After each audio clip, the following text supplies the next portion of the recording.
Bili. No. Dang lang tamo baba. Kay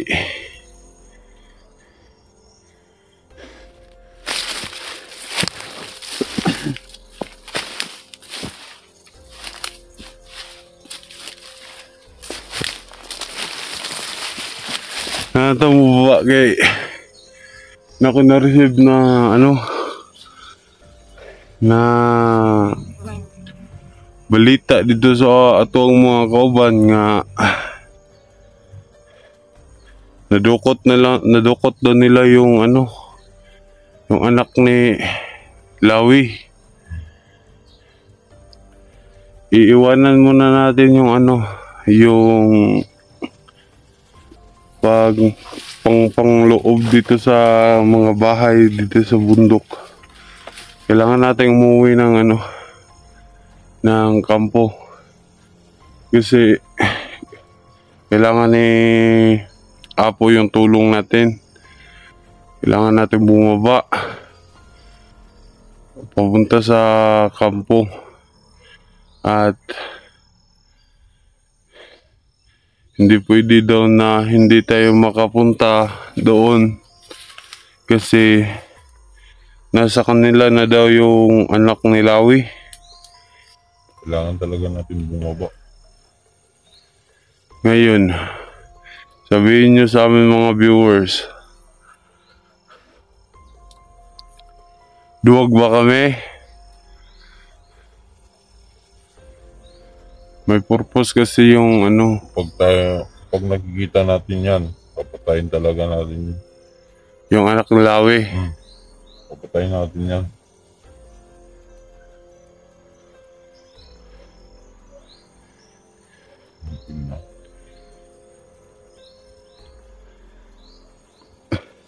Ngayon, sabihin nyo, duwag ba kami? Yung nagsasawing duwag dyan, tang ina nyo. Kayo yung duwag, hindi kami. Nasaan yung ano, yung tubig, yung inumin natin, tubig? Wala na, tinapon ko na. Wala na yung laman? Wala na, tinapon ko na.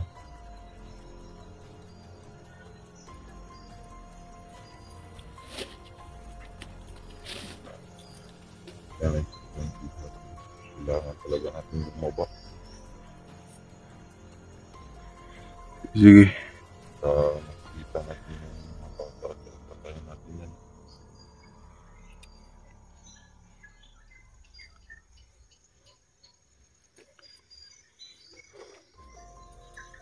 Huwag kayong pagkakasiguro mga viewers. Alam na namin at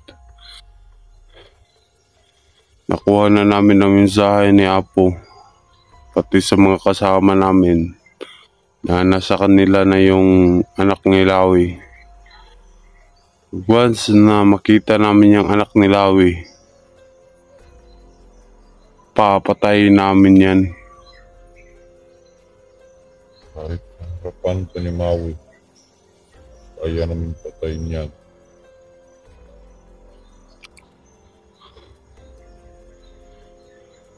Si Tebre.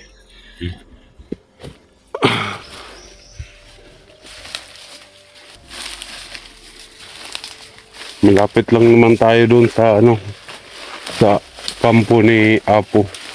Pero ano, hindi na tayo kukuha ng ano, ng ibang video kasi yung cellphone natin wala nang baterya.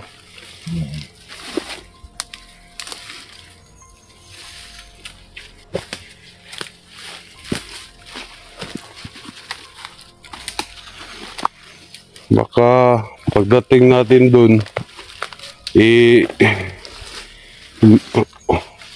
ma-shutdown na yung cellphone. Hindi na natin makukuha ng footage yung anak ni Lawi. Buti na lang na nila yung anak nila. Oo nga eh. Buti na yan, narukot nila yung anak Lawi.